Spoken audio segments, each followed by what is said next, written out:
Muy bien, pues buenas tardes a las 8 en punto. Empezamos. Voy a hacer una pequeña recapitulación porque como es un canto complejo y maravilloso y profundísimo y que tiene muchas cosas que decir y que leer muy atentamente, voy a hacer una pequeña recapitulación. Tanto el canto 8 como el canto 9 como el canto 10, que también tiene una profundidad impresionante y tendremos que dedicarle el tiempo que merece, que es el de los epicúreos y el de los averroístas, en esa planicie de sarcófagos a la que van a entrar en el verso 106 del canto 9 de hoy, están escritos continuados, es decir, Dante no cierra el canto como otras veces y luego en el canto siguiente empieza un nuevo suceso, sino que prácticamente el verso final del canto 8 se continúa con el primer verso del canto 9 y el verso final del canto 9 se continúa con el verso final del canto 10, con lo cual genera un moto, genera un movimiento, quiere que nos desplacemos con él y la apertura como de ingreso primero en la laguna Estigia y luego de ingreso en la ciudad de Edite a través de su puerta. Y os recuerdo que en Dante es fundamental que siempre que hay un cambio de umbral, siempre que atravesamos un umbral es un cambio de conciencia y en este caso es doble porque atravesamos ni más ni menos canto 8 la laguna Estigia con el barquero Flegias y ahora vamos a atravesar, ya lo veremos, la puerta que se abre gracias a un enviado, a un mensajero, a un meso, lo llama Dante, divino, que ya explicaremos quién es, o al menos os daré mi interpretación. Y todo eso implica que estamos entrando cada vez más adentro en la espesura, estamos profundizando en la conciencia y estamos asistiendo a una ampliación de conocimientos, cada vez de doctrina, como va a decir él en el verso famoso, de doctrina cada vez más profunda y cada vez más relevante. Pero es que además te recuerdo que en la lectura anagógica que yo propongo, el que dice yo soy yo, es decir, cada uno de nosotros somos los que estamos haciendo este viaje, estamos haciendo este itinerario, estamos haciendo este peregrinaje hacia lo más profundo de nosotros mismos, de eso que llamaba Jung el self, o que Nisargadatta llama el yo soy, o la conciencia suprema, o la realidad última, o el sentido de todo esto. Eso es fundamental. Por tanto, como decía antes en broma, átense los cinturones porque lo que nos espera es extraordinario y es un canto verdaderamente maravilloso, pero complejo, ¿no? Entonces, voy a hacer una pequeña recapitulación.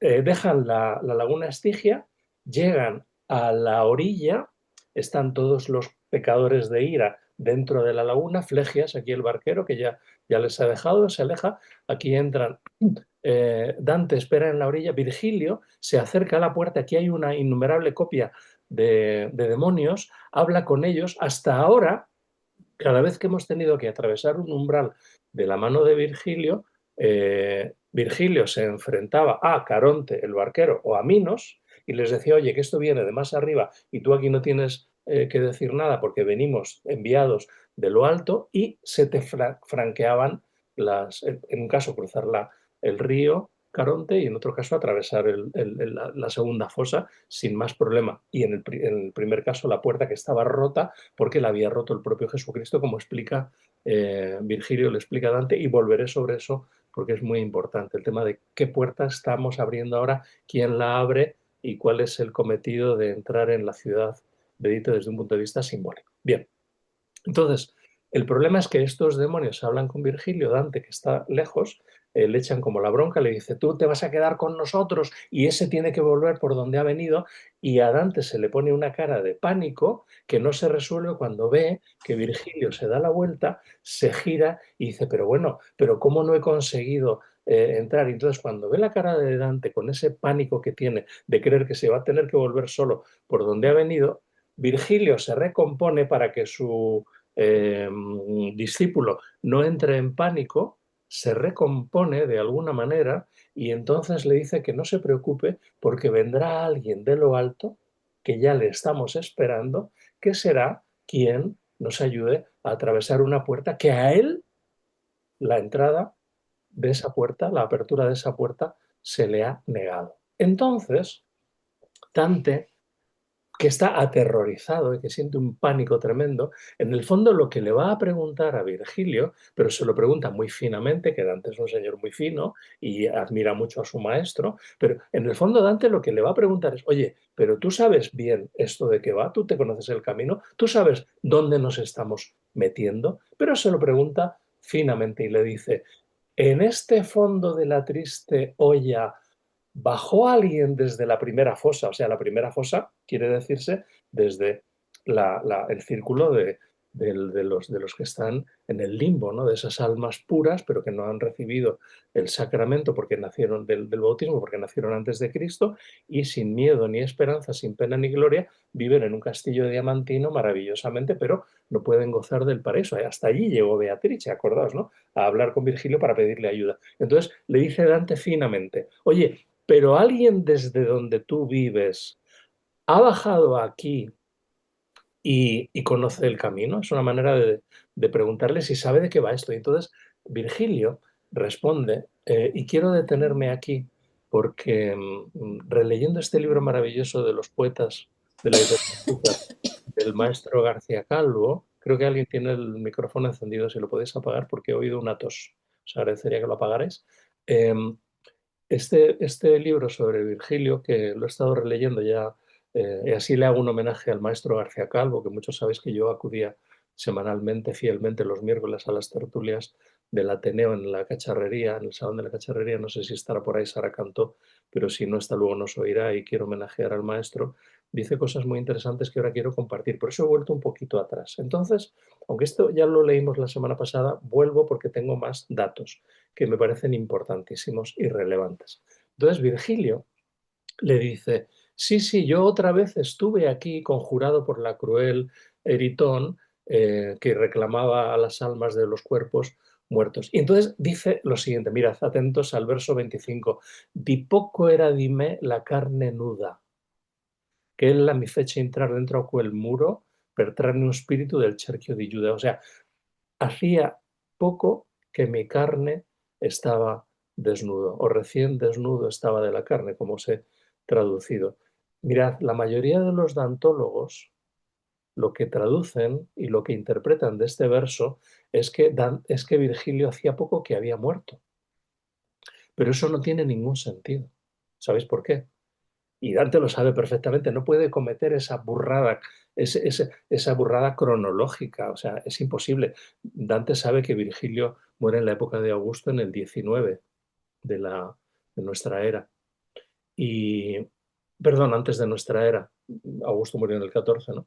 Después de nuestra era. Y entonces la batalla de la Farsalia, de donde se narra esta escena de Eritón invocando el cadáver para hacer una profecía a Pompeyo, esta batalla que cuenta Lucano en la Farsalia ocurrió en el año 48, es decir, 4 años antes del asesinato de Julio César en los idus de marzo. Es imposible que Dante haya cometido una tropelía adjudicándole a Virgilio una muerte 35 años antes de que esta aconteciera. Eso no tiene ningún sentido. Entonces, yo me inclino a la interpretación de la gran María Soresina, que en sus comentarios, en sus libros y en sus comentarios en YouTube, analiza este pasaje de una manera muy cercana a cómo lo explica García Calvo sobre la vida de Virgilio, que es lo siguiente. Mirad, resulta que en el año de la batalla de la Farsalia, y por tanto está muy bien que se cite a Eritón y se homenajee a Lucano, con el que nos encontramos, ¿verdad?, en el círculo de los poetas en el canto cuarto, Virgilio, que vivía en Nápoles, y sabéis que Nápoles era una ciudad, es un poco como Puerto Rico, vais a entender por qué. Nápoles pagaba un tributo especial con tal de no perder el griego y por tanto no pertenecía en sentido estricto al Imperio Romano porque hubiera tenido que dejar el griego y pasarse al latín. Nápoles era una ciudad bilingüe, Neapolis, y había un movimiento epicúreo impresionante, había un maestro que se llamaba Sirón, al cual conocía Virgilio, con el que estuvo, con el que se formó en el epicureísmo, y en el año 49 Virgilio nos cuenta que leyendo el, el De Rerum Natura de Lucrecio, el gran poema, ¿no?, atomista, ¿no?, epicúreo de Lucrecio, él entró como en una crisis espiritual, se puso bajo el magisterio de Sirón, este gran maestro, este sabio, epicúreo, y parece que él tuvo ahí una serie de revelaciones, él parece que tuvo ahí una serie de intuiciones, de comprensiones de la realidad, no tenemos una idea clarísima de cuáles serían, pero podemos intuir, porque fijaos lo que nos dice Virgilio de sí mismo. Dice, yo recién desnudo estaba de la carne, es decir, lo que creo que debemos, yo creo con María Soresina que aquí lo que tenemos que entender es, por fin me había dado cuenta de que no solo soy cuerpo-mente, estaba recién, me había liberado de la carne, había comprendido que nosotros somos algo más, gracias a los epicúreos precisamente, ¿no? Cuando ella me hizo entrar tras de aquel muro a traer un alma de pozo, dice, aquel es el lugar, la Yudeca, ¿no? Aquel llega, la veremos en el canto 34, aquel es el lugar más bajo, el mar sombrío y el lugar de los cielos más lejano. Y fijaos lo que le dice aquí Virgilio a Dante. Ven sol camin, pero ti fa sicuro. Bien sé el camino, conozco perfectamente el camino porque yo este proceso de individuación, vamos a decirlo en términos junguianos, este proceso de comprensión de lo real, esta entrada en la sombra, este comprender el inconsciente colectivo, esta manera de comprender la realidad hacia adentro, haciendo un camino espiritual, yo lo conozco perfectamente. Y ahora quizá con más motivo podemos comprender en este verso 30, y no creo que sea casualidad lo del 30, ya sabéis que Dante tiene una fascinación por el 3 extraordinaria, ¿no? Que en este verso 30 le haga decir a Virgilio, ven so camín. O sea, me conozco bien. Y acordaos que la palabra camín en una lectura anagógica es fundamental porque es la primera palabra fuerte que aparece en el poema, en el mezzo del camín. Di nostra. Y habla de nosotros, de ti y de mí, de cada uno de nosotros. No nos está contando su vida. A mí no me interesa la vida de Dante, a mí me interesa que la Divina Comedia es un espejo que me está interpelando todo el tiempo. Y yo necesito un maestro para hacer ese viaje. ¿Y quién es un maestro que me puede llevar por ese camino? Pues alguien que lo conozca bien. No puedes ir, esto pasa en la meditación, tú tienes que ir siempre de la mano de un maestro, porque no te puedes encontrar con sapos y culebras. Digo lo de sapos y culebras porque ahora nos las vamos a encontrar, sobre todo los sapos, ¿no? En este viaje al submundo de los ínferos, es decir, de los lugares inferiores, de los lugares más oscuros del saber, ¿no? En los lugares de la sombra. Bien me sé el camino. Y eso es lo que le da una seguridad a Dante que antes no tenía. Bien, me salto un poco, porque ya lo vimos la semana pasada, y me voy al gran verso que de repente Dante se para, ya lo había hecho en el canto anterior, oh lector, las apelaciones al lector siempre implican que tenemos que estar muy pendientes de que lo que ahí se nos está diciendo es fundamental, y fijaos en qué versos se nos dice, en el 61 al 63, 6 y 1, 7, 6 y 3, 9. Esto todos los dantólogos han subrayado que no es casualidad. Es decir, Dante ha colocado entre el 7 y el 9 la terzina fundamental de este canto 9, que es un canto 9, ¿eh? En el cual lo que se nos dice es, oh voy, y vamos a detenernos aquí un momentito, aunque nos lo sabemos de memoria todos, pero vamos a detenernos para explicarlo bien, oh voi che avete l'intelletti sani, mirate la dottrina che s'asconde sotto il velame de diversi strani. Es decir, o voy, o sea, o Eva, o Natalia, o Marian, o Cintia, o Alberto, o Manuela, o Paloma, o Luce, o Alejo, o voy. Ha sacado la mano ha sacado la mano del texto. Sabéis que hay una dualidad siempre en la Divina Comedia entre el Dante personaje, que dice yo, y que está viviendo en presente todo lo que le acontece en cada momento de su peregrinar que dura 9 días dentro de ese sueño, vamos a incluso considerarlo, ¿no? Un sueño significativo que él tuvo, y luego está el Dante escritor que con una distancia dice, todavía cuando pienso en aquello se me ponen los pelos de punta, o todavía cuando recuerdo aquello me entra una alegría impresionante, y de vez en cuando asoma también ese Dante escritor. Y aquí el que interpela directamente al lector es ese mismo escritor, que le dice, Mon semblable, mon frère, ¿no? Como si fuera un nuevo Baudelaire, un nuevo T.S. Eliot, ¿no? Lo que le está diciendo es, hermano, mi espejo, mon semblable, ¿no? Mi espejo, date cuenta de que todo esto que yo estoy escribiendo aquí, lo estoy escribiendo para aquellos que tienen intelecto d'amore, que tienen el intelecto sano. O donne che avete intelecto d'amore, acordaos, ¿no? Del capítulo 24 de la Vita Nueva, que ya vimos. O donne che avete intelecto d'amore. Este poema está escrito para le donne. Este poema está escrito para el lado femenino de cada una de nosotras.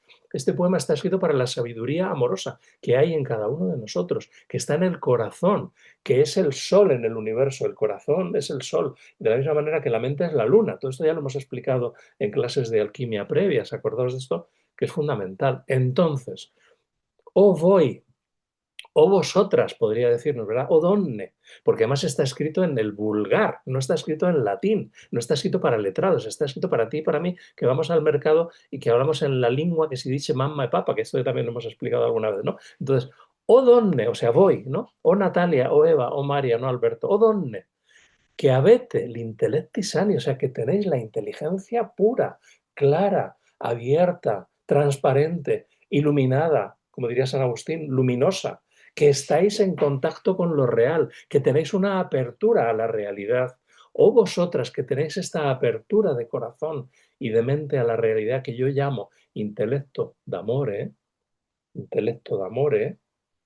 mirad bien, mirate, o sea, mirad con atención, mirare es mirar con atención, mirad bien la doctrina, y la palabra doctrina para Dante y para la Edad Media en general, y para Dante en la Divina Comedia en particular, y también para el convivio, donde habla de que él quiere.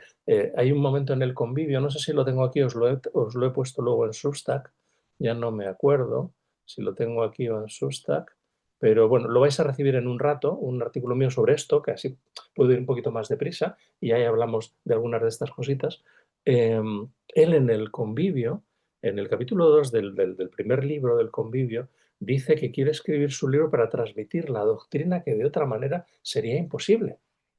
Y eso no lo consigue en el convivio, porque como sabéis, cuando el filósofo va, el poeta vuelve, que decía María Zambrano, y abandona el convivio para entregarse de hocicoz en la Divina Comedia. Vale decir, deja la especulación analítica, la especulación filosófica, para transmitirnos las verdades supremas, porque de esa manera con la mente no se llega y busca el símbolo, busca el intelecto de amor, busca el poema sacro, busca la poesía para transmitirnos todas estas verdades soberanas, profundísimas, porque con la mera mente analítica el filósofo se pierde en la selva oscura. Es como si dijéramos que los árboles no le dejan ver el bosque, o peor, el peciolo de cada hoja no le deja ver el árbol, que a su vez no le deja ver el bosque. Tiene que salir de esa selva enmarañada, del laberinto de la mente, para poder, desde la intuición de la unidad que encontramos en el símbolo poético, poder contarnos todas estas verdades. Entonces, la palabra doctrina siempre tiene que ver con una cuestión de tipo espiritual. Viene del verbo docere, como sabéis, que significa enseñanza, y de ahí la gnosis, ¿no? El conocimiento de las cosas que tienen que ver con aquello en lo que de verdad nos va la vida. Esa es la doctrina. Cuando se habla de doctrina es en sentido espiritual, en sentido medieval, religioso. Acordaos que él siempre se equipara con la Biblia, siempre se equipara con el Evangelio. Él está hablando de su poema como un poema sacro. Ahí lo tenéis, ¿no? En Paraíso 25, él habla de su poema sacro, y ahí lo tenéis, ¿no? Lo del convivio. Dice, muéveme el deseo de enseñar una doctrina que otro en verdad no puede ofrecer. Por tanto, la doctrina. Y es una doctrina que se esconde. Entonces, claro, la pregunta que nos tenemos que hacer tú y yo ahora es, ¿por qué esta doctrina tiene que esconderse? ¿Porque era peligrosa? ¿Porque era herética? ¿Porque nadie te iba a comprender? ¿Porque es secreta? ¿Porque está escondida? Acordaos, lo he dicho mil veces y tengo un artículo sobre eso, ¿no? En nuestro querido Juan de la Cruz, cuando traduce la Teología Mística, libro maravilloso de Dionisio Areopagita, un librito bellísimo y cortísimo, puedes encontrar en la red, Teología Mística, él lo traduce como la sabiduría, tengo un artículo literalmente así, ¿no? La sabiduría de Dios escondida. Teo, Dios, logos, sabiduría, mística, escondida, secreta, ¿no? La sabiduría de Dios escondida. Y aquí también, igual, se esconde. O sea, la palabra esconde, debajo en griego tendría que decir místicos. O sea, es una doctrina mística, es una doctrina secreta, es una doctrina escondida. Pero yo te tengo que hacer la siguiente pregunta. ¿Yo la escondo porque no quiero que tú la conozcas? No, no, no, no, no. Está escondida a los que no tienen ojos para verla. Quien tiene ojos para verla y oídos para oírla, claro que la ve y claro que la oye. Qui audies audiat. Igual que Jesús en las parábolas, qui audies audiat.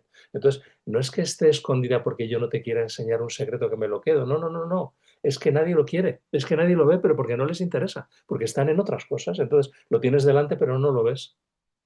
Repito, lo tienes delante, pero no lo ves. Y esa es la doctrina que se esconde, esa es la teología mística, esa es la doctrina mística que nos quiere transmitir Dante en una lectura que yo llamo anagógica, pero que honradamente, queridos, me parece de puro sentido común, de puro sentido común. Es que no hay nada más que leer los versos, sin ningún prejuicio, simplemente leer lo que nos está diciendo. Y lo que nos está diciendo es que le mueve el deseo de enseñar una doctrina que tiene que ser escondida porque, aparte de que puede ser muy peligrosa, a la mayoría de la gente no le interesa porque están en los negocios, están en sus cosas, y en cambio hay muy pocos que de verdad se interesan por hacerse la única pregunta que vale la pena, que es ¿quién soy yo? Y a la pregunta de ¿quién soy yo? Dante te responde, pues vente conmigo, nel mezzo del camino di nostra vita.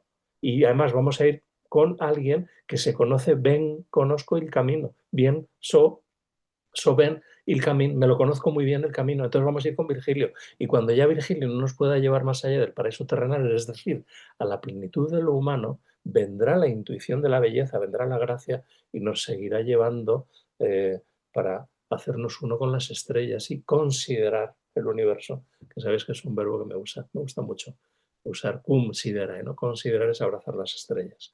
Entonces, vosotras, donne que avete intelecto d'amore, mirad bien la sabiduría de Dios escondida bajo el velo, velo, escaleo en griego. Apocalipsis significa revelar, revelación, desvelar, quitar el velo, quitar el velo. Había un velo delante de tus ojos, en tu corazón, en tu mente analítica, y de repente la luz que emana la poesía simbólica de Dante, se te cae el velo y por fin ves por primera vez, atenta, la realidad no como eres, sino como es. Porque nosotros nunca vemos la realidad como es, sino como somos, a través de nuestros miedos, nuestros deseos, nuestros prejuicios, nuestras proyecciones. Si se te quita el velo del ego y desaparecen las proyecciones, los miedos y los deseos, ves la realidad como es y entonces entras en éxtasis y seguramente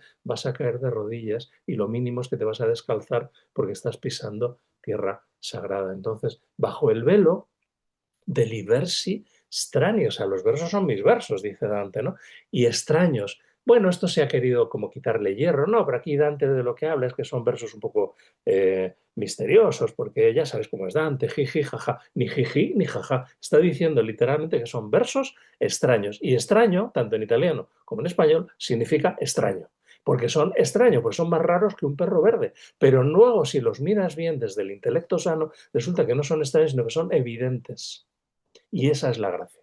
Es decir, lo que para la mayoría es arcano, para ti y para mí desde el intelecto de Amore es evidente porque se ha caído el velo, se ha producido la revelación, se ha producido el apocalipsis. Espero que se entienda bien esto porque me parece fundamental. ¿Qué pasa?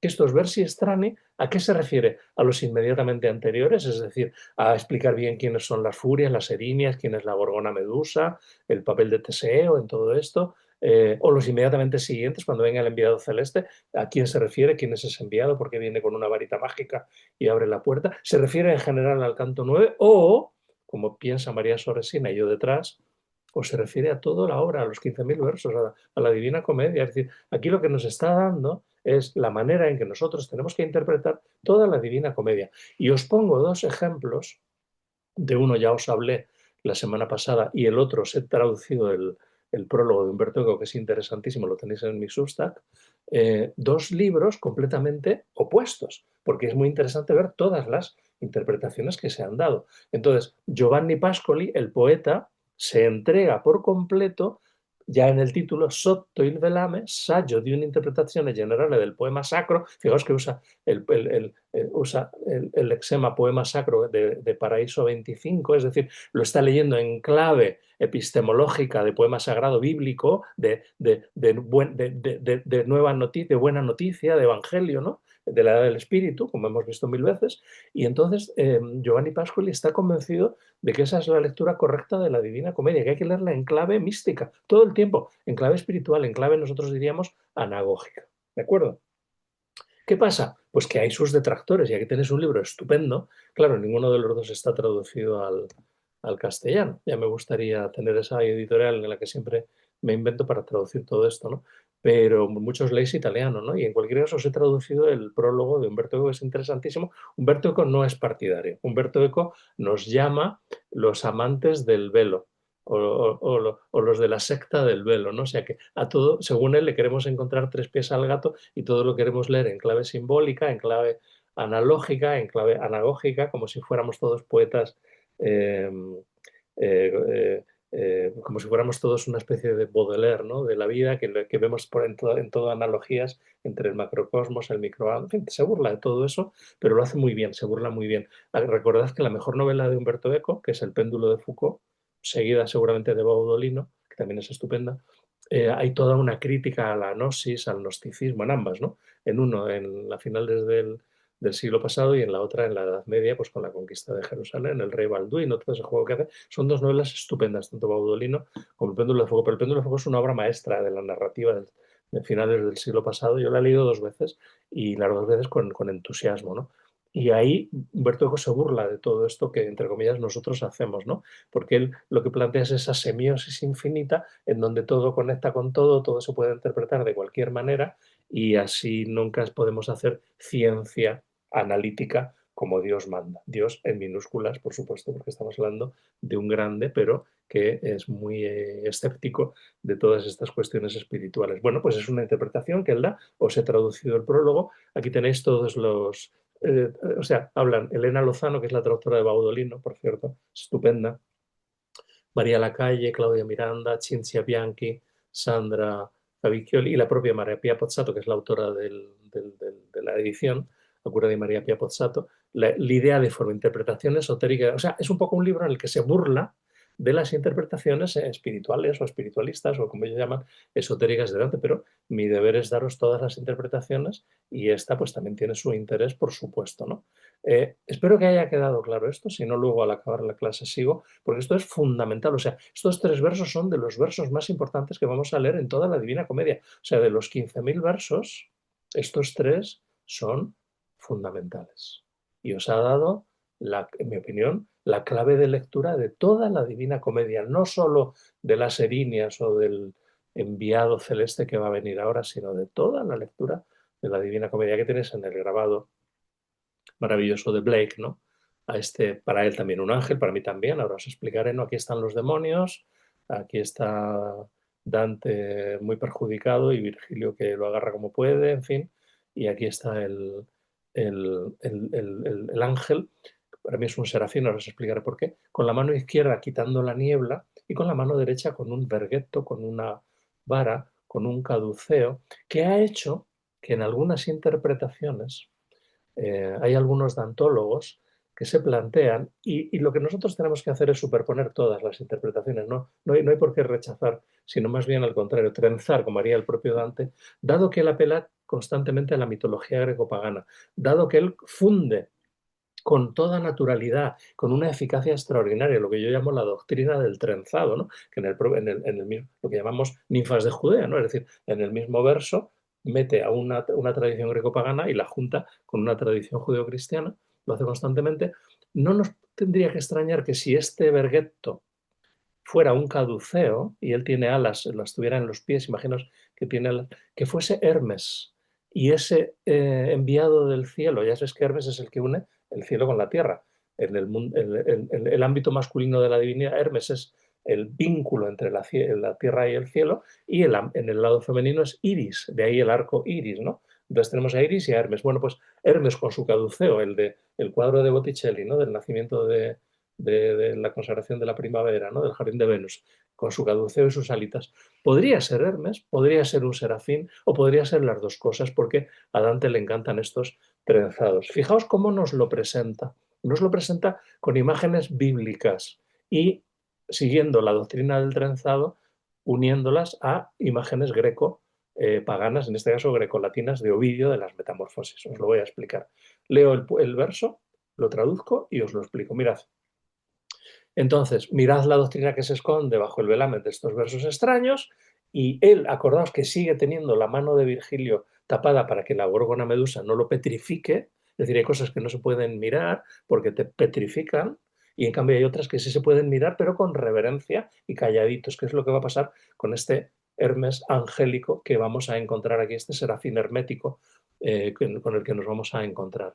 Dice, e già venia su per le torbi de onde un fracasso d'un suompien di spavento per cui tremavano a me due le sponde. Fijaos qué maravilla, dice, pero ya venía por las turbias olas un fracaso, un estruendo de un son lleno de espanto, de espavento, que hacía que ambos márgenes de la laguna Estigia retemblaran. O sea, qué pisada de qué ser que caminaba, atentos, atentas chicas, que caminaba sobre las aguas, ahora volveré sobre ello, un ser que camina sobre las aguas y que es como un viento huracanado que hacía temblar las dos orillas de la laguna Estigia. Extraordinario, un verso fabuloso. Además, fijaos la sonoridad que tiene la literación, ¿no? Del per cui tremavano me duele responde, ¿no? Non altrimenti fatto che d'un vento impetuoso per gli avversi ardori che fier la selva e senza alcun ratento li rami schianta bate porta fuori dinanzi polveroso va superbo e fa fuggir le fiere e li pastori. Es decir, no de otra manera hecho, sino como un viento impetuoso a causa de ardores contrarios que hiere la selva y sin descanso arranca las ramas, abate y lleva lejos estas ramas que ha tronchado, y delante, polvoroso, este mismo viento va tan soberbio que hace huir de esa selva, esto es un símil, tanto a las fieras como a los pastores. Entonces nos imaginamos un viento huracanado que tiembla la laguna Estigia, que arranca, ¿ves? Un huracán, ¿no? Que arranca las ramas de la selva y que de repente vemos salir en estampida a las fieras de la selva y a los pastores que tendrían ahí cuidando el ganado, que también salen espaventados, ¿verdad? Entonces, fijaos, la imagen es tremenda. Bueno, pues esa imagen hace un trenzado entre un ámbito del Antiguo Testamento, unos versículos del Antiguo Testamento, esto lo hace mucho, unos versos del Nuevo Testamento y unos versos de las Metamorfosis de Ovidio. Os lo voy a explicar. Mirad. Non altrimenti fatto che d'un vento impetuoso per gli avversi ardori. Ezequiel 1:4. Y miré, y he aquí que venía del norte un viento impetuoso, ahí lo tenéis, y una gran nube con un fuego envolvente. Acordaos de este fuego, algo que arde. Acordaos de, porque serafín significa el que arde. Entonces, un fuego envolvente y alrededor de él un resplandor, y en medio del fuego algo que parecía como bronce refulgente. Y en los Hechos 2, cuando está narrándonos la llegada al cenáculo en la teofanía, ¿verdad? Ese icono que le encanta a los ortodoxos griegos, ¿no?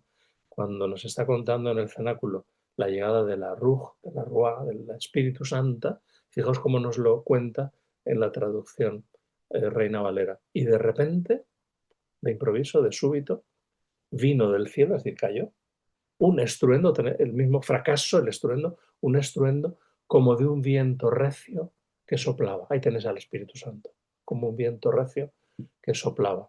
Y en las Metamorfosis de Ovidio, en el libro 6, versos 370 y siguientes, nos está contando la historia de Leto, en griego, Latona en latín. Ya sabéis que Zeus se encaprichó de ella, la dejó embarazada, es la madre de Artemis y de Apolo, o Apolo y Diana, según como queráis la transcripción, y entonces va huyendo de, como todas las amantes de Zeus, va huyendo de la ira de Hera, ¿no? De Juno en la tradición latina, y va huyendo. Entonces la pobre Latona le pide ayuda a unos pastores eh, del campo griego por donde iba, de Licio, o sea, les pide ayuda y estos pastores no le dan la hospitalidad, que eso es sagrado para los griegos, la filoxenía, no le dan la hospitalidad y entonces los convierte en sapos. Se enfada con ellos y los convierte en sapos. Lo leemos. Suceden los deseos de la diosa.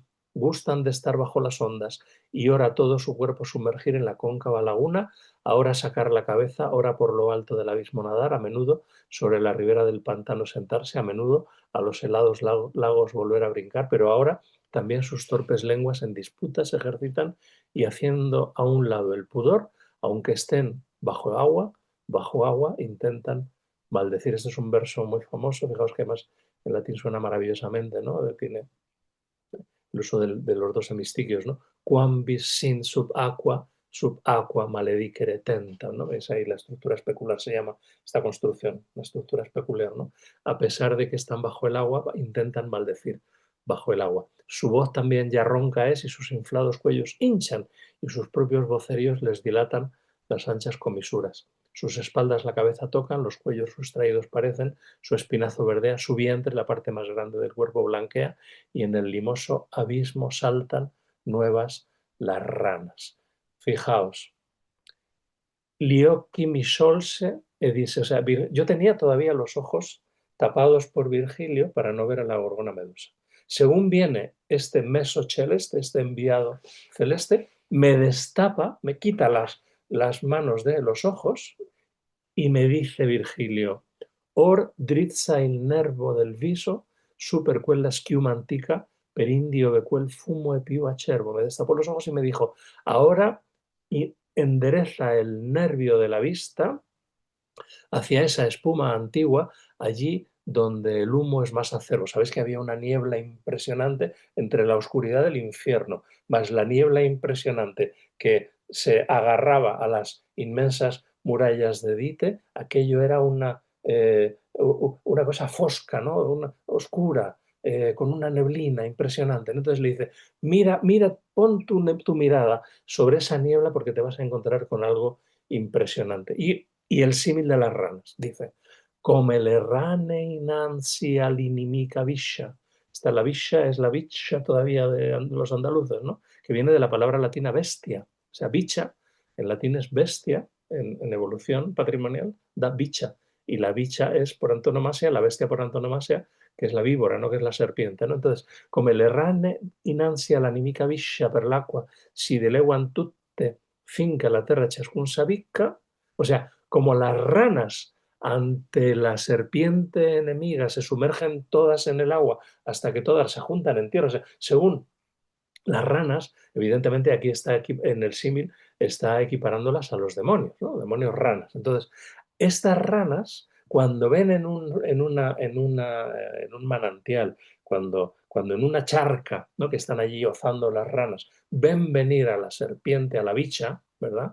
Entonces todas salen zumbando y se tiran y se esconden y desaparecen. Entonces, los demonios, a la vista de la serpiente, fijaos que la serpiente tiene en la tradición bíblica judeocristiana un sentido negativo, la serpiente equiparable a Satanás, que San Miguel pisa, ¿verdad? Pero también acordaos que la serpiente es el Draco, es el elemento tónico de la sabiduría femenina. Nos lo vamos a volver a encontrar en el canto 17 con Gerión, es decir, hay un elemento que tiene que ver con la sabiduría de Dios. De hecho, la palabra serpiente en su construcción consonántica SRP, serafín, que en hebreo significa lo que arde, es la primera manifestación de Dios. Los serafines son, ya acordaos cuando vimos todo lo de Dionisio Areopagita, los serafines son los que se ocupan de sostener el primum mobile, o sea, lo primero que se mueve. Lo primero que se mueve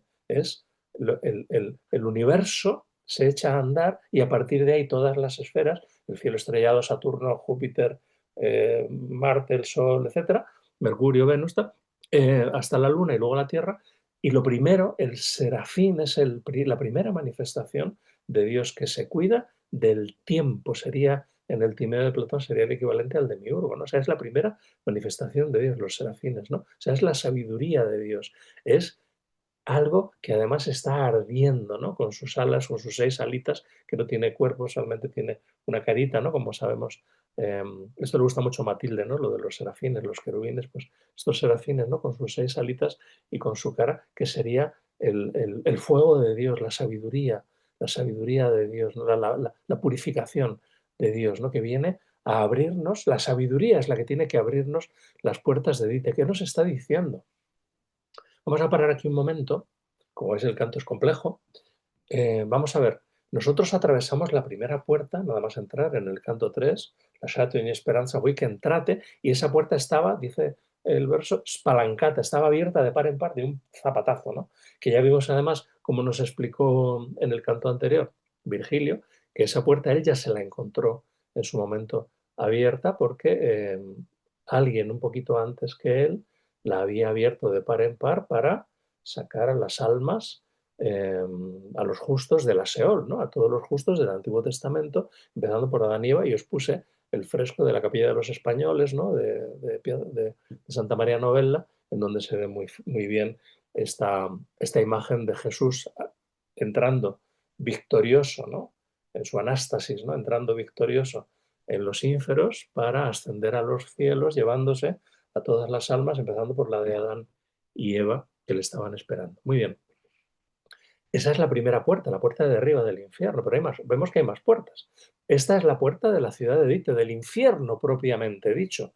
Hasta ahora los pecados eran, entre comillas, veniales, eran pecados aristotélicamente de los incontinentes, la lujuria, la gula, la avaricia o la prodigalidad y la ira, que es el que vimos en el canto 8. Bien, ahora empiezan los pecados verdaderamente gordos. La genialidad de este inicio de entrada en la ciudad de Dite y todo el canto 10, y esto me detendré y también tengo un artículo sobre ello que os colgaré en Substack, es que aquí aparecen los epicúreos. Aparecen los epicúreos y los averroístas. Y aparecen personajes a los que Dante admira mucho, como es el padre de Cavalcanti, como es Farinata del Giuberti, y como es ni más ni menos que Federico II. De todo eso tenemos que hablar cuando comentemos en la próxima clase el canto 10. Pero dejadme decir una cosa fundamental. Es el único pecado que se inventa Dante, porque todos los demás pecados son aristotélicos, pertenecen a la ética a Nicómaco y además siguiendo el mismo esquema que Aristóteles. Pecados de incontinencia, pecados de violencia, pecados de fraude y mentira, pecados de traición, que son los más graves. Claro, como Aristóteles era materialista, como Aristóteles era griego, él pensaba que la naturaleza era la fisis, era eterna y no creía en la inmortalidad del alma individual. Por tanto, él no podía plantear que eso fuese un pecado, pero Dante sí se lo plantea. Pero claro, es un pecado fascinante porque parece como si Dante ese pecado le interesase muchísimo. Es la primera y penúltima vez, ya veremos cuándo vuelve a pasar, y estoy adelantando cosas, pero que van a salir enseguida, es la primera y penúltima vez en el infierno que en vez de girar hacia la izquierda, giran hacia la derecha. Y ya sabéis que la derecha es lo contrario de lo siniestro. En el infierno todo es siniestro, menos nada más entrar en la ciudad de Dite, que giran hacia la derecha. Caramba, esto no le ha pasado desapercibido a ningún dantólogo, que miran todo esto con lupa, igual que tú y yo. Lo miramos con lupa porque no tenemos afortunadamente prisa. La pregunta que no voy a responder hoy, voy a responder el próximo día y os colgaré un artículo sobre ello. La pregunta sería, ¿por qué Dante y Virgilio, al llegar a las tumbas de los epicúreos, giran hacia la derecha? Como si fuese algo favorable, como si eso tuviese algún interés especial. Y que además hay este Federico II, como todos sabemos que lo admiraba, está el padre de Cavalcanti, etc. Es decir, eso es extraño. Tenemos que mirar bien por qué hace eso, por qué hace eso Dante. Pero vuelvo atrás. Fijaos la importancia de este personaje que con la mano izquierda quita la niebla.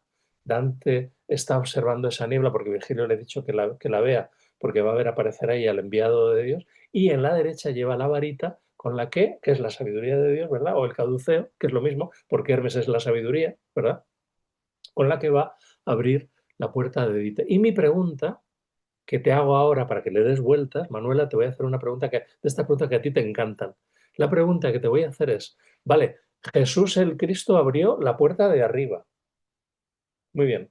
Pero en esa puerta es simplemente para sacar de la Seol, para sacar del limbo de los justos, que ahora está vacío, ¿verdad? A los justos del Antiguo Testamento. Fenomenal, ningún problema. Eso Virgilio lo reconoce, Dante nos lo ha explicado, ya lo hemos hablado aquí. Pero es que ahora estamos mucho más abajo, entramos en el infierno propiamente dicho, y esa puerta está cerrada. Esa puerta, ahí no llegó Jesús el Cristo. Ahí no llegó Jesús el Cristo. Ahí va a llegar Cintia. Ahí va a llegar Alberto. Eso Cintia no se lo esperaba. Que en la primera clase que viene dice, y ahora voy a atravesar yo la ciudad de Edite, voy a abrir yo, bueno, voy a ver cómo alguien que viene en mi nombre abre las puertas de la ciudad de Edite. Y no es Jesús el Cristo, pero es un serafín. Es la primera manifestación de Dios. Es la Ruach de Dios. Es el Espíritu de Dios, la sabiduría divina, que es la que nos va a abrir la puerta con esa varita mágica que ya el Berghetto, ¿no? Es algo extraordinario. Entonces, mirad bien esto porque, a ver cómo digo esto sin escandalizar a los nuevos el primer día, y ya que salgan huyendo, ¿no? Yo estoy entrando más adentro que Cristo. Daos cuenta. Yo, y cuando digo yo, digo Manuela, digo Alberto, digo Paloma, digo Pilar, digo Luce, digo Alejo, ¿no? Yo estoy entrando más adentro en la espesura, vamos a decirlo, citando a San Juan de la Cruz, que queda muy bien, ¿no? Que Jesús es el Cristo. O sea, yo estoy llegando más al fondo del inconsciente colectivo, yo estoy penetrando en las sombras más profundas de la sombra del yo soy para purificarlo, para comprenderlo, para compadecerlo, para iluminarlo, fijaos lo que estoy diciendo, y para eso no me vale con la mera razón, no me vale con Virgilio. Necesito que vengan directamente del primum mobile, de lo primero que se mueve, para que me abran sus puertas para yo poder seguir haciendo este trabajo de interiorización, de individuación, de comprensión del inconsciente colectivo. Es tremendo lo que nos dice Dante, pero fijaos que ahora quizá entiendes, guardad, mirate la doctrina que se esconde, la doctrina que se esconde, claro, ¿cómo no se va a esconder? ¿Cómo no va a esconder Dante todas estas burradas que son para ti y para mí, pero totalmente secretas? Esta es la sabiduría de Dios escondida, que diría San Juan de la Cruz, ¿no? Porque hay una imago Christi que siempre se ha dado. Dante entra aquí el Viernes Santo por la tarde y sale el Domingo de Resurrección por la mañana, pues eso, blanco y en botella, todo eso ya lo sabemos, ¿vale? Todo eso está canonizado, ¿verdad? Por la odontología, pero es que la odontología no se ha parado, perdonadme, a pensar que aquí estamos entrando en un lugar al que eh, se nos ha dado una posibilidad de comprensión de la realidad extraordinaria y mucho más profunda que la Seol de la que sacó Jesús a los justos del Antiguo Testamento. Esta es un poco la idea, ¿no? Y ahora es cuando empiezan los pecados propiamente dichos. Y claro, además entramos en un lugar que son unas tumbas humeantes, en donde hay epicúreos, donde hay averroístas, donde hay gente que niega, que afirma la inmortalidad de la, volveré sobre ello en la próxima clase, afirma la inmortalidad de la eternidad de la materia y niega la inmortalidad de la mente concreta de cada uno de nosotros, ¿no? Y que sin embargo tienen un proceso de tipo de profundización espiritual a través de Sirón, ¿no? El maestro de Virgilio, al que creo que es aquí a quien se está homenajeando todo el tiempo, cuando Virgilio, digamos, tuvo esa noche oscura o esa crisis y salió de ella gracias a, bueno, cómo sería su relación maestro-discípulo, que Sirón cuando muere, en el testamento le regala su casa, que era una suerte de academia, academia epicúrea en Nápoles, se la regala a Virgilio. Y sabes que Virgilio iba y venía de Nápoles a Roma, claro, tenía que ir a Roma para dar cuentas de su obra ante Augusto, su amigo, ¿no? Pero él, claro, cuando podía se escapaba, ¿no? O cogía la Vía Apia y se piraba a Nápoles y allí está enterrado y los que habéis estado conmigo en Nápoles, pues allí hemos estado, ¿no? En su tumba, homenajeándole, ¿no? Una maravilla, ¿no? Claro, él es muy de Nápoles, muy Neápolis, ¿no? Es muy griego. Esto es un poco lo que os quería transmitir, ¿no? Entonces, las ranas huyen porque se aparece un serafín, de la misma manera que la serpiente, ¿no? Los diablos huyen ante el ángel. Más de 1 millar de almas destruidas, o sea, más de 1 millar de espíritus que están ahí penando, ¿no? Ahí nos imaginamos airados, ¿no? Vi, ¿por qué dice vi? Porque porque ya vidi io, ¿no? Porque ya me han quitado la venda de los ojos, ya me han, o sea, Virgilio me ha dicho, mira bien. Entonces estoy mirando bien a ver qué es lo que viene, ¿no? Entonces dice, vidi io, vidi mille anime distrutte, fuggir così dinanzi ad un que al paso pasaba, fijaos qué juego tan bonito, ¿no? Esta, este uso dos veces, ¿no? Del verbo pasare, ¿no? En sustantivo y en verbo no, que al paso pasaba, stige con le piante asciutte, o sea, es alguien que atraviesa la Estigia caminando sobre las aguas y que no se moja las plantas. Ya sabéis que si este fuese un personaje de la mitología griega, un personaje de la mitología griega, solamente con una gota que le tocase en la laguna Estigia, perdería la inmortalidad. Por eso Tetis, cuando quiso hacer invulnerable a su hijito por el tema de la profecía, Aquiles, lo metió para hacerlo invulnerable, pero claro, un poquito del talón no pudo meter porque entonces hubiera mojado ella y habría perdido, por querer hacer inmortal a su hijo, habría perdido ella la inmortalidad, ¿no? Entonces de ahí lo del talón de Aquiles. En cualquier caso, camina sobre las aguas, pero sin mojarse las plantas. Acordaos que Dante, cuando llegó al castillo diamantino de los sabios y se vinieron a verle y a abrazar a Virgilio, cuando vinieron todos los grandes poetas, ¿no? De la antigüedad, Ovidio, Horacio, eh, el propio Lucano, Homero, ¿no? Cuando vinieron a saludarle, había un río, es decir, un nuevo cambio de conciencia. Recuerdo el canto 4 que lo vimos hace poquísimo, apenas unos meses, y entonces él se dio cuenta de que cruzaba el río sin mojarse las plantas de los pies. Y os dije, aquí hay un imago Christi, porque claro, el que camina sobre las aguas es crístico, ¿no? Es Jesús, ¿no? Y un imago Christi. Bueno, pues en el ángel o Hermes, o este Hermes angelical, o este Hermes serafínico, pasa igual, está atravesando la laguna Estigia con las plantas secas. Y él se da cuenta de que lleva los pies secos, los pies enjutos, como digo en la traducción. Se da cuenta porque Virgilio le ha dicho, oye, estate muy atento para ver quién viene por aquí, ¿no? Y ahora dice, dal volto, lo va a describir, ¿no? Es el primer ángel con el que nos encontramos. Luego en el purgatorio nos vamos a inflar a ver ángeles. Pero este es el primer ángel del cielo que aparece aquí, ¿no? Y el último que va a aparecer, ¿no? Y dice, dal volto rimovea quell'aere grasso menando la sinistra innanzi spesso e sol di quella angoscia parea lasso. O sea, de su cara, de su rostro, se apartaba con la mano izquierda de vez en cuando la niebla, el aire espeso, con la mano izquierda retiraba todo lo que tiene que ver con el infierno, ¿verdad? La niebla de no comprender la realidad, de no ver bien, de estar confundido, de estar ofuscado. De ahí, ¿no? La niebla.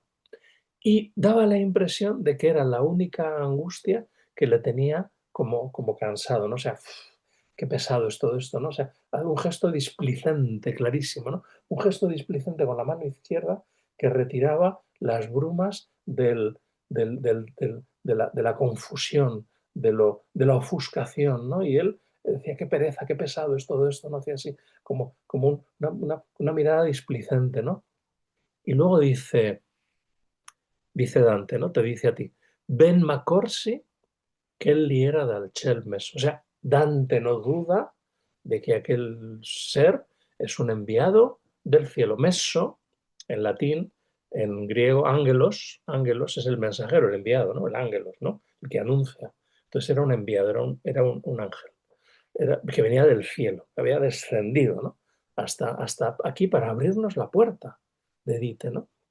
Volsimi al maestro, entonces me giré. Claro, cuando él no entiende, se tiene que girar al maestro, a Virgilio, para que le explique, ¿no? Entonces, volsimi al maestro, e quei fe segno que yo stesi quieto ed inchinassi adesso. Entonces, él, sin hablar, me hizo simplemente un signo de que me estuviera quieto, la quiete, la quietud, callado, ¿no? De ahí viene quiet en inglés, ¿verdad? Todavía hoy, la gesijía de los griegos, ¿no? Que me estuviese quieto, parado, y me inclinase. Entonces, ante la górgona medusa, me tapa los ojos para que no me petrifique. Ante el enviado del cielo, me retira las manos de los ojos, me dice que mire bien lo que va a acontecer, me fijo que lleva las plantas secas y entonces le voy a hacer un gesto de esto de qué va y me dice, quieto, no te muevas y simplemente inclínate haz eso, inclínate ante esta revelación que aquí nos aparece en el grabado de Dalí con el Berghetto en la mano. En fin, ya sabéis que Dalí hace sus cosas de aquella manera, pero aquí lo tenéis, ¿no? Este es el grabado que hace Dalí del canto 9. Y dice, ay, cuanto mi parea pien di disdegno, giunse alla porta e con una verghetta la perse che non vesse alcun ritegno. Dice, cuán lleno de desdén me parecía. Se acercó a la puerta y con un palo, ¿no? Con una verga, con una varita, casi la varita mágica, casi de los magos, casi de ábrete sésamo. ¿Os dais cuenta, no? Ábrete sésamo, ¿no? Un poco, ¿no? De las mil y una noches, ¿no? El verguetto, ¿no? Y con una varita, con un leño, con un verguetto, la abrió. Acordaos siempre, cada vez que pasa os lo voy a recordar, cada vez que algo se abre es que algo se ha abierto en ti. Por tanto, aquí hay una apertura, aquí hay una comprensión, aquí hay algo que te ha hecho cambiar de plano de conciencia y te ha hecho profundizar en la comprensión de la doctrina que se esconde sotto il velame de diversi strani, con el verghetto, que no es de algún riteño, o sea, y la abrió sin encontrar ningún impedimento. Y le da la voz directamente al ángel que le dice a todos esos demonios y a esas almas en pena, oh cacciati, habla el ángel, oh cacciati del ciel, gente dispetta, cominciò egli in suo ribil soglia, ond'esta oltracotanza in voi saletta, oh cacciati, ¿no? Expulsados, ¿no? A escobazos, ¿no? Oh expulsados del cielo, gente despreciable, les gritó desde el umbral, fijaos que está en el umbral, ¿no? Y no queráis pisar nuestros umbrales, ha abierto la puerta y se ha quedado bajo el dintel, está en el umbral y entonces les grita, oh gente despreciable, expulsados del cielo. ¿Dónde está oltracotanza in voi saletta? ¿Cómo es que aún alentáis tamaña arrogancia? ¿Cómo es que aún alentáis tamaña arrogancia? Perché recalcitrate a quella voglia a cui non puote il fin mai essere mozzo e che più volte va cresciuta doglia? O sea, ¿por qué os resistís a aquel ímpetu, a aquel deseo, a aquel anhelo voglia que no, cuyo fin no puede detenerse, no se puede parar? Y que además più volte, ahora me detendré sobre este più volte, y sobre esto también vais a recibir en media hora un artículo mío, que fue una conferencia que di en México, en la UNAM, que luego se convirtió en un artículo que salió en italiano, en un homenaje, y que yo os he colgado la traducción, o sea, el original español, que es Los antecesores del viaje corporal de Dante a los ínferos. Ahí lo tenéis, lo vais a recibir esta noche en casa, que es un poco contaros en 20 páginas el più volte. O sea, me he detenido en el più volte otras veces, ¿no? O sea, ¿cuántos antes de Dante, en cualquier tradición, han descendido a los ínferos con cuerpo? Porque claro, como le decía la Sibila a Eneas, ir al infierno es fácil. Te pegas un tiro y ya está, sin problema volver. No ir está chupado. O sea, ir, te mueres y ya, sin problema es volver y poder contarlo. Entonces, lo que hago en ese artículo que ahora tendréis en Substack es que hago un recorrido desde Gilgamesh con Enkidu, hasta pasando por San Pablo, Mahoma, Parménides, en el poema de Parménides, por supuesto Pirito, Hércules, Teseo, Eneas, Ulises, Orfeo. Hago un recorrido de todos los personajes que son antecedentes y con lo cual hay una fusión mítica en el propio Dante y por supuesto el propio Cristo. O sea, todas las tradiciones tienen a alguien que ha hecho un descenso a los infiernos. Nuestro Señor Jesucristo, Mahoma, Parménides, que son personajes reales, San Pablo, que también nos lo cuenta, que ha estado en el tercer cielo, y luego personajes míticos, como Eneas, como Ulises, como Hércules, como Teseo, como Pirito, como Orfeo, como Enkidu en el poema de Gilgamesh. Pero todos ellos han tenido un viaje corporal al infierno. Gilgamesh para encontrarse con Enkidu, con el alma de su amigo muerto, y preguntarle por qué, es decir, desesperado, ¿no? Pide ir a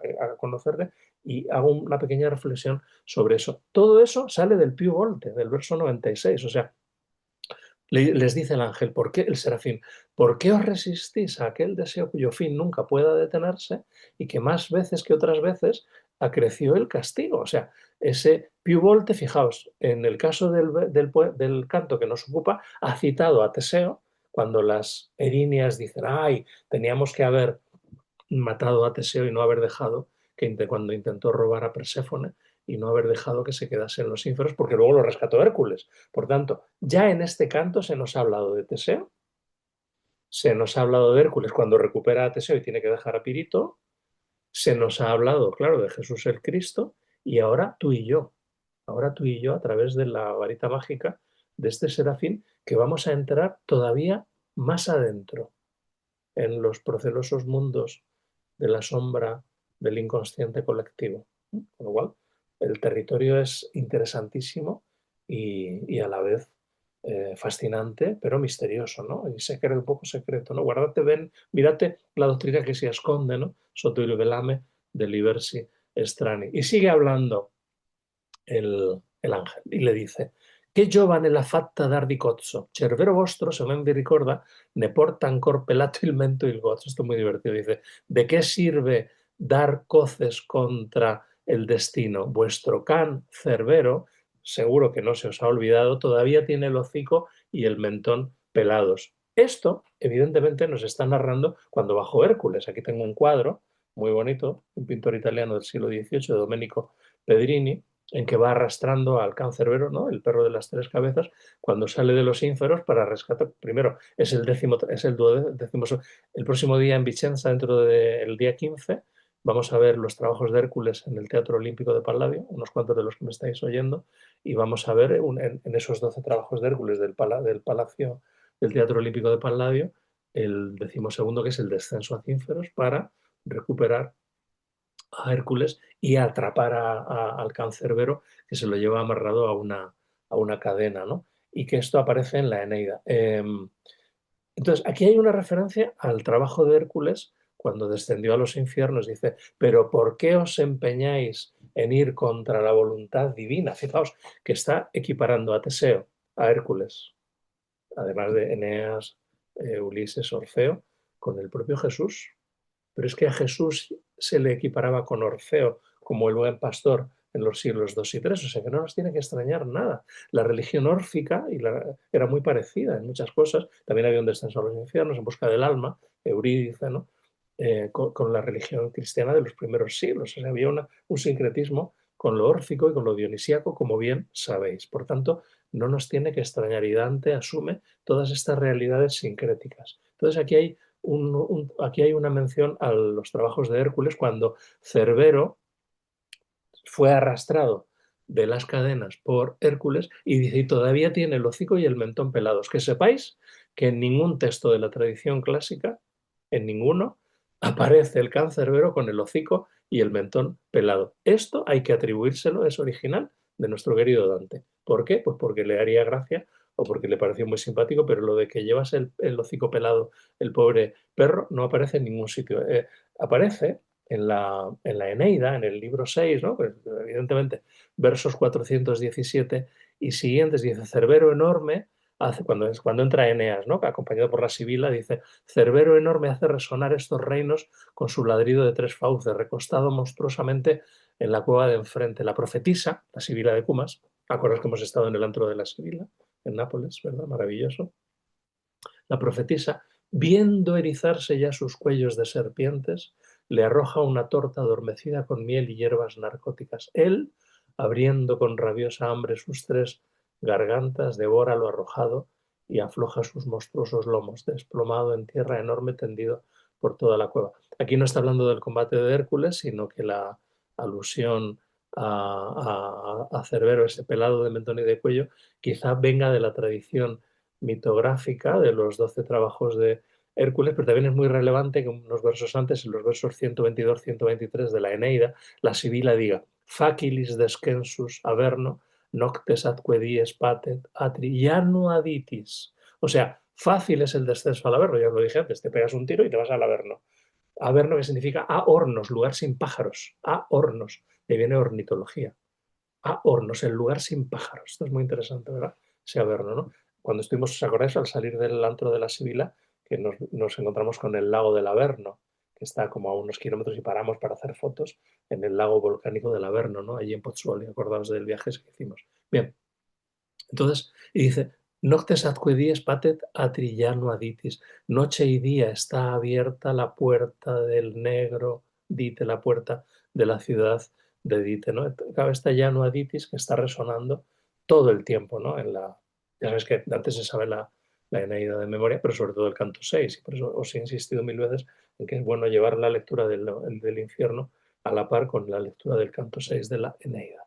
En los Hechos de los Apóstoles aparece este calcitrate, recalcitrante, que creo que de aquí viene, ¿no? Cuando está contándonos Pablo de Tarso su viaje a Damasco y cómo ese fogonazo de luz le hace caer al suelo. Ya sabes que lo de la caída del caballo es un invento posterior de los pintores, por ejemplo Caravaggio y otros, ¿no? Que pintaban a Saulo para hacerlo todavía más dramático, lo pintaban cayendo del caballo, además porque imaginamos que de Jerusalén a Damasco Saulo iría a caballo, pero esto nos lo imaginamos, porque en Hechos 9 solo dice cayó al suelo por la luz, ¿no? Y Saulo, Saulo, ¿por qué me persigues? ¿No? Entonces, lo que nos cuenta Saulo, que lo cuenta varias veces, aquí lo está contando en el Areópago, en Atenas, dice, y habiendo caído todos nosotros en tierra, oí una voz que me hablaba y decía en lengua hebrea. Esto me interesó mucho, no me había fijado, habremos leído mil veces los Hechos de los Apóstoles, no me había fijado hasta que preparé la clase de que Dios, bueno, Jesús el Cristo, le habla en hebreo,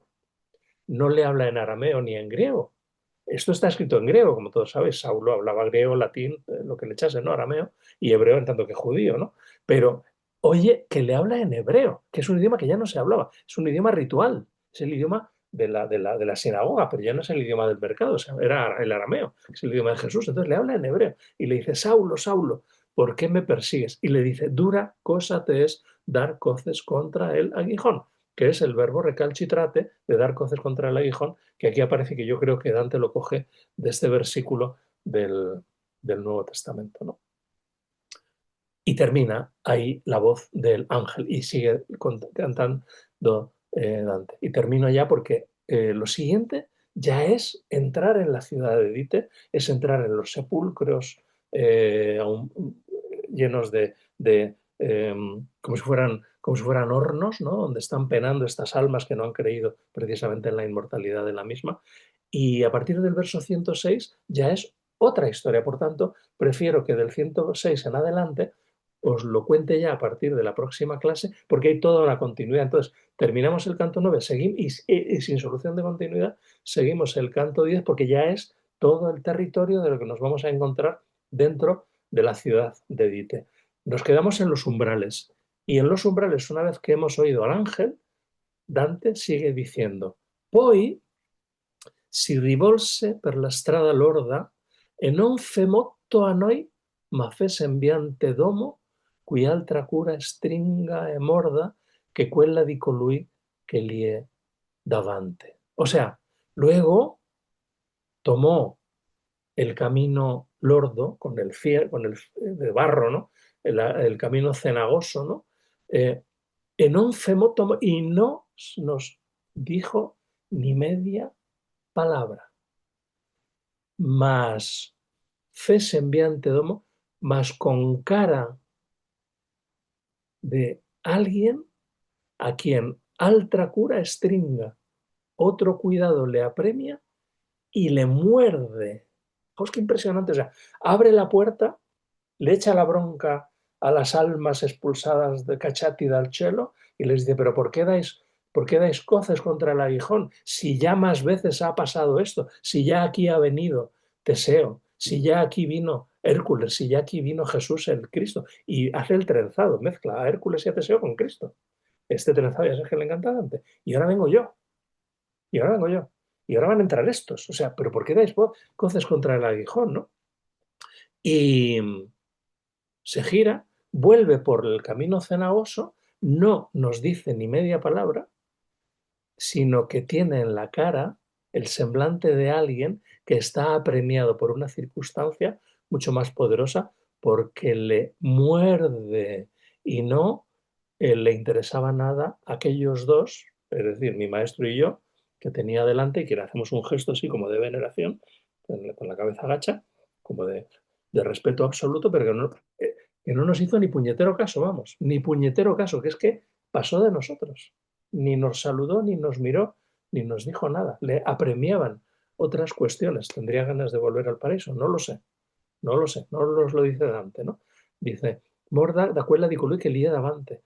E noi movemmo a piedi ver la terra sicuri, esta es una palabra muy importante, sicuri appresso le parole sante. Fijaos qué maravilla, cómo termina. Aquí podría haber terminado el canto, porque en realidad este es el final del canto, porque lo siguiente ya es, entramos en la ciudad de Dite y os voy a contar qué hay en la ciudad de Dite y nos vamos a encontrar con las tumbas y maestro, ¿esto qué es? Pues esto me recuerda a Arles, me recuerda a Pola, por cierto, que hace un año por hoy estábamos en Pola, justo, que es el cementerio que le recuerda a Dante el de la ciudad de Dite, que ya lo explicaré eso, que tiene que ver con los límites de la italianidad, ¿no? En Istria.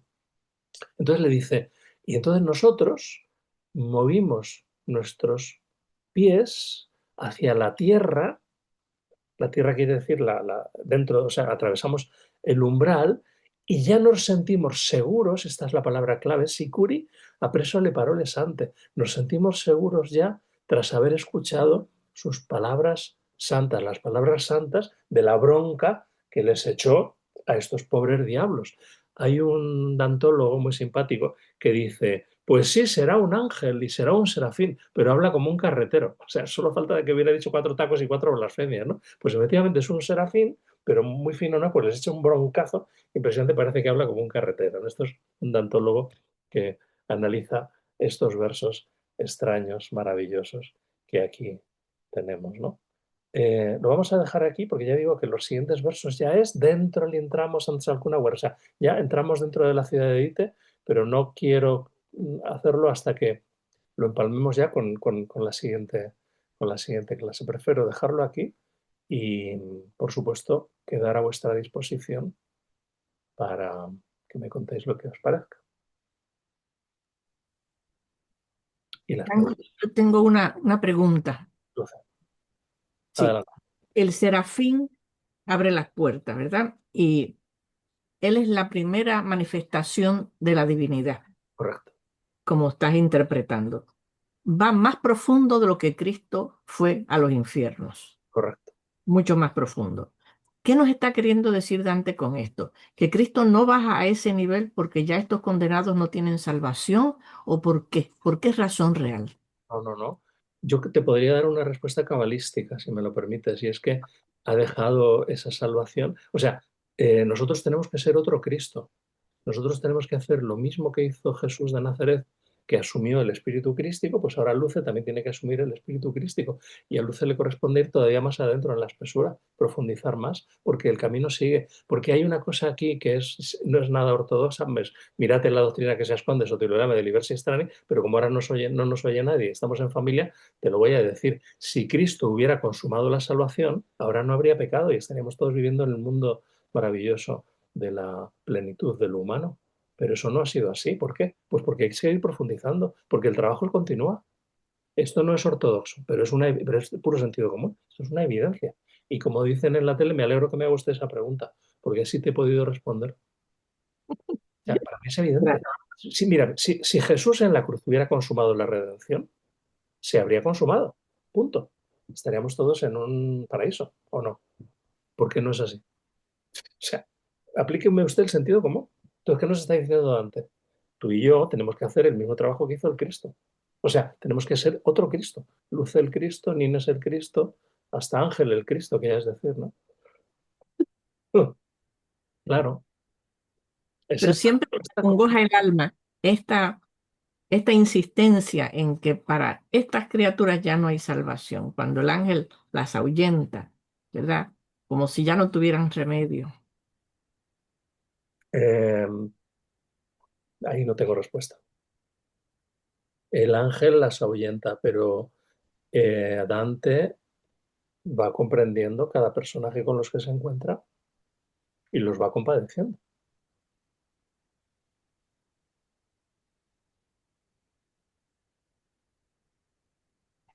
Mirad en la doctrina que se esconde, mirad bien la doctrina que se esconde, ¿no? Uf.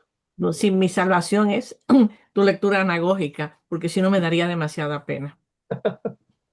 Recuerda que yo creo en la salvación de todos, esto vagamente herético, o por lo menos es en la iglesia, ya sabemos que no es totalmente aceptado, pero A mí me parece muy evidente que lo que nos está diciendo Dante y se está diciendo a sí mismo es que dado que la redención de Cristo fue fabulosa porque abrió las puertas primeras y sacó a todo el Antiguo Testamento, pero es que sigue habiendo gente a la que sacar. No sé si me explico. Entonces, en el fondo lo que nos está diciendo hay que seguir, mirar y mirar y mirar bien para purificar y purificar y purificar, porque aquí no tiene que quedar nadie. claro. En el fondo lo que está diciendo es eso, Claro. No, creo. esa parte es anagógica. Lo que Una, sucede en la comedia no sucede esa salvación. No vemos literalmente esa salvación. la vemos al leerla en tanto que es un poema sacro, ¿no? Y la Mm. vemos si miramos bien la doctrina. Porque es una, mira, la semana pasada hicimos un retiro, estuvimos en San Juan de la Cruz y oímos a Consuelo y ella decía que cuando tú profundizas en tu interior estás haciendo lo más importante para el género humano, porque eso no tiene nada que ver contigo, tiene que ver con toda la humanidad y que cuando tú te liberas y te iluminas y tú te comprendes y tú profundizas, le estás haciendo un bien a toda la humanidad. Pues Dante está diciendo muy parecido a Consuelo Martín, creo yo. Es que o sea, para mí es muy evidente, yo no sé si lo veis así. No sé qué piensa Inés de todo esto. Está de acuerdo. Pero bueno, como veis es un canto, como yo suelo decir, termonuclear. ¿Más preguntas? ¿Más comentarios? ¿Se entiende? ¿Se ha entendido? Quedáis muy callados siempre. ¿Los nuevos? ¿Cintia? ¿Todo bien? Sí. A mí me ha encantado todo lo que has comentado y toda esta parte de los antecesores corporales, esto que has Sí. comentado, que claro, eso apela a reencarnaciones. O sea, antecesores corporales, ¿no? O sea, No, accesorios corporales lo que quiere decir, bueno, lo vas a leer en mi artículo, que ya lo tienes. Lo que quiere sí, decir es que antes que Dante ha habido otros personajes, o bien de la mitología o de la historia, que han sí. hecho ese viaje con cuerpo, porque sin cuerpo lo vamos a hacer todos. Parménides, hablabas de... Sí, sí, sí. Luego salieron para contarlo. El primero, Gilgamesh. Pero es que luego, después de Gilgamesh, vino Teseo, Pirito, Hércules, eh, Ulises, Sí, sí, Eneas, Parménides, Orfeo, claro. Jesús, Mahoma, Pablo. Todo eso Madre mía. lo realizo en mi artículo. Bajaron con cuerpo. Claro, bajaron, no subieron, ¿no? Pablo dice que fue al tercer cielo, pero los demás bajaron. Claro. Eva, no sé cómo hacer para quitarte el micrófono. Yo no, o sea, yo te puedo silenciar, pero no te puedo. Voy a silenciaros a todos y prueba ahora a ver si puedes poner tú el micrófono. Prueba ahora. No puedes. Es que yo no sé. No soy yo muy ducho en estas cosas y no, a ver, no me deja. O sea, solicitar para reactivar audio. No me deja, Eva, lo siento. Aprovecho a preguntarte, Ángel, ¿dónde vas a depositar los artículos? ¿En qué aplicación? En un lugar, en el Mi Substack. Ok. ¿Vale? Yo creo que tú lo tienes. Te os lo mandé a Epicuro. Ah, ok. Es el Substack mío, donde están también los cursos que da Luce López Varal sobre San Juan de la Cruz de Santa Teresa y todos mis artículos sobre el Quijote, sobre la Divina Comedia. Lo voy colgando ahí porque así puedo, primero porque los tengo ya escritos y así puedo ir un poquito más rápido en la clase y luego derivar a mis artículos, donde profundizo Perfecto. un poquito más. Y ahora vais a tener dos que tienen que ver con la clase de hoy, dos artículos. Uno en que hablo de los antecesores corporales del viaje de Dante y otro en que analizo directamente el porqué de Teseo, el porqué de Hércules, el porqué de Jesús el Cristo, el porqué del serafín este o hermético o lo que sea, ¿no? Ahí, bueno, a ver si os gusta el artículo, ya me diréis. Seguro. ¿Tienes un perfil en particular? ¿Hay que buscarte con un perfil con tu nombre? En un lugar, pones en un lugar Galeano es algo, Ok, en un lugar, en un se llama lugar. el Substack, ¿vale? Ángel, Ahora sí, una ahora cosa. estás sin micro, ahora estás abierta, Eva, puedes hablar. Ah, no, pues sale como que no tienes miedo. Lo siento. Bueno, pues el próximo día. Lo siento. Vale, chicos, pues dime. Una cosa, te podía Yo Jaime. tengo un comentario sobre, de nuevo, la lectura de Sorresina y la cuestión de los cátaros, como uno de los elementos del velo que se destapa en esta lectura. Dante no era un cátaro, pero tenía mucha eh, alianza, o sea, o sentía que sincronizaba con ellos. ¿Qué comentario amerita esto, Ángel? No, Dante no era cátaro. Dante es Dante. Dante es mucho más que cátaro, mucho más que anticlerical, mucho más que florentino, mucho más que... O sea, Dante es Dante y no ha habido nadie como Dante. Pero que a él le interesa mucho el catarismo, en tanto la parte gnóstica del catarismo, por supuesto. Y eso lo ve muy bien María Soresina en su libro. Pero él no practica el catarismo. Él lo que practica es la mística, en el sentido de que el encuentro con Dios es directo, sin intermediarios. Y claro, cuando tú a los funcionarios les quitas la función, se ponen muy nerviosos. Pero él de lo que habla es de que el encuentro con Dios es a través de la mirada interior, porque todo este viaje es un viaje interior, tú lo sabes mejor que yo. Es un viaje al interior de tu conciencia. Y se van abriendo umbrales y umbrales y umbrales y umbrales, y en el último te vas a encontrar con Nostra Fiche, dice, que es lo mismo que el Nostra Vita del primer verso, Nostra Fiche, ¿no? Como termina el canto 33 del Paraíso, que es el encuentro con Dios, que ve en el espejo, ve su rostro. ¿Pero cuál rostro? ¿El rostro de Dante Alighieri, que nace en y muere en? No, el rostro del yo soy. O sea, entre esto en la India es muy fácil. Atman es Brahman. Y también lo dijo Jesús, el Padre y yo no somos dos. Esta es la idea. Eso no es ser cátaro, eso es ser crístico. O sea, no es cátaro. Los cátaros tienen muchas cosas muy buenas. Practicaban la ahimsa, la no violencia, eran vegetarianos, solo creían en el consolamentum, no practicaban otra oración que el Padre Nuestro. Y de hecho, la Divina Comedia, la única oración que aparece es el Padre Nuestro, pero no la de la Vulgata, sino uno que se inventa Dante. Sobre eso estoy escribiendo un artículo, ya os lo colgaré, que va a salir ahora en las actas de un congreso que hubo en Tánger el año que estuve de sabático, que hablé del Padre Nuestro de Dante y lo analizo, eso saldrá pronto, ya os lo mandaré. Pero que hay cosas que se parecen al catarismo, pero en tanto que el catarismo es una transmisión gnóstica, es decir, mística, de la religión cristiana más profunda evangélica, ¿no? Que trasciende toda la intermediación católica, pues de los sacramentos y de la parte, digamos, más exotérica y cultural, que a Dante le interesa menos porque cree más en la interior, ¿no? Esta es un poco la idea. Eso es lo que yo pienso y creo que es lo que es, vamos, o sea, es muy evidente leyendo a Dante, ¿no? Oye, entonces, Ángel. perdona. No, Ángel. No, adelante, Andy. No, entonces entiendo, para entrar en los otros infiernos, solo la voluntad de uno lo puede hacer. En cambio, para entrar en Dite, sí que se necesita Gracias. un apoyo celestial, ¿no? Y eso es porque los pecados en los otros infiernos se consideran menores. Correcto. Sería algo así, sería que los pecados de incontinencia, la propia palabra lo dice. Primero que acordaos siempre, es que como a veces en vez de leer nos creemos lo que se nos ha dicho en las enciclopedias o por ahí, acordaos siempre de que el infierno de la Divina Comedia no es el infierno cristiano, es el Hades aristotélico, que está en el canto 6 de la Eneida, en donde están los que tienen pecados de incontinencia, los que han pecado contra la violencia, contra ellos o contra los demás, y los que han sido fraudulentos o traidores, que es el peor pecado. Y luego está el cielo de los hiperbóreos, el cielo de los aventurados, todo esto es el canto 6 de la Eneida, y luego hay un tercer reino, acordaos, en la Eneida, versos 600 y siguientes, que le dice Anquises a Eneas, a su hijo, dice, y estos son los que han suspendido y tienen que volver. Ahí sí que aparecería la idea de la reencarnación, pero eso es epicúreo, eso es de Virgilio. ¿Qué pasa? Que al aparecer un tercer reino, que es el del purgatorio, que no es reencarnación, pero es como darte otra posibilidad, eso a Dante le vino Dios a ver, nunca mejor dicho, porque eso aparece cuando Dante tenía 9 años, o sea, cuando se estaba enamorando de Beatriz, es decir, cuando estaba emergiendo su vocación de poeta, que es como nosotros traducimos me enamoro de Beatrice, ¿no? En el año 9. Y eso aparece en el Concilio de León, en el 1274. Y a Dante le viene Dios a ver porque, además, tampoco el purgatorio de Dante es el purgatorio del Concilio de León. El Concilio de León es un infierno temporal y el purgatorio de Dante es un sitio estupendo, ya lo veremos, ¿no? Lleno de poetas, de músicos, de gente estupenda, ¿no? Que además propician la contemplación, ¿no? Y la purificación.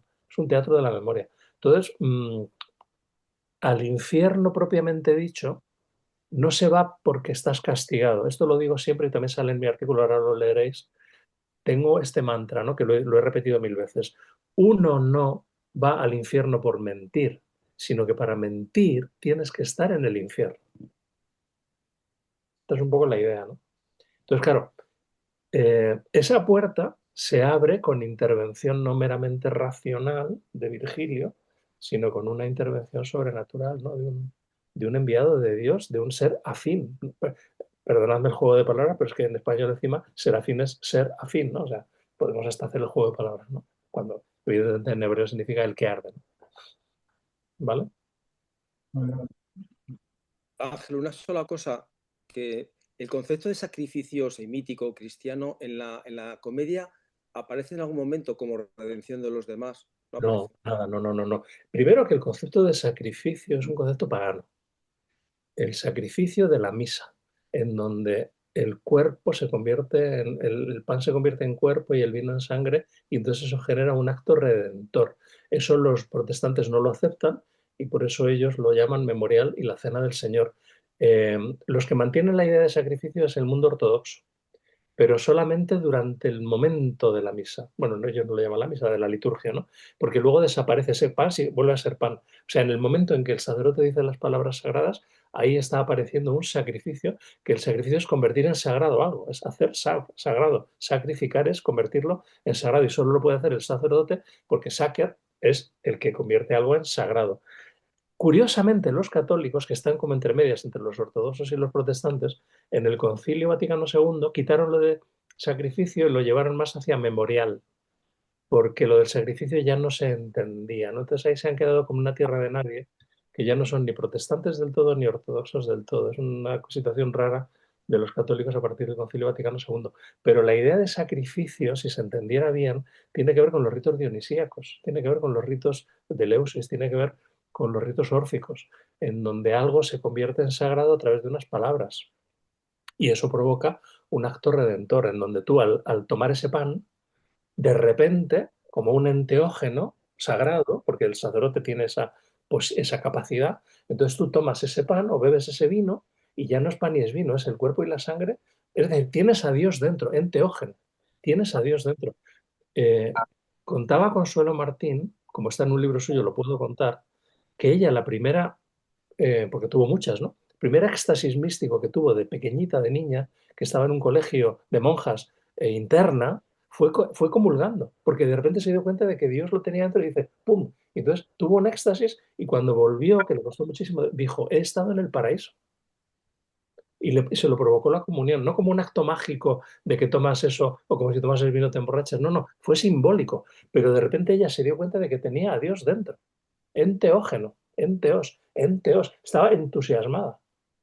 Pero todo esto es simbólico, no es, o sea, si tú lo entiendes en un sentido literal, pues entonces lo conviertes en una cosa medio chamánica o medio rara, ¿no? Todo esto es súper simbólico, es decir, que busca la unidad.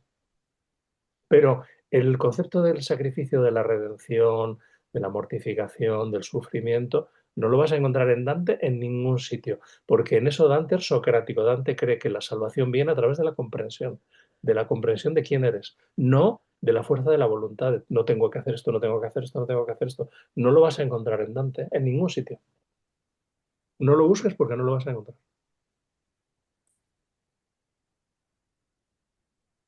¿Más? Bueno, pues son las 9:30, pues ahora os mando la grabación cuando me llegue, Qué ¿vale? interesante. Vale, Muchas gracias, gracias. Ángel. Gracias. Oh, Gracias, Ángel. Gracias. Dios te Gracias, guarde. Ángel. Chao. Chao.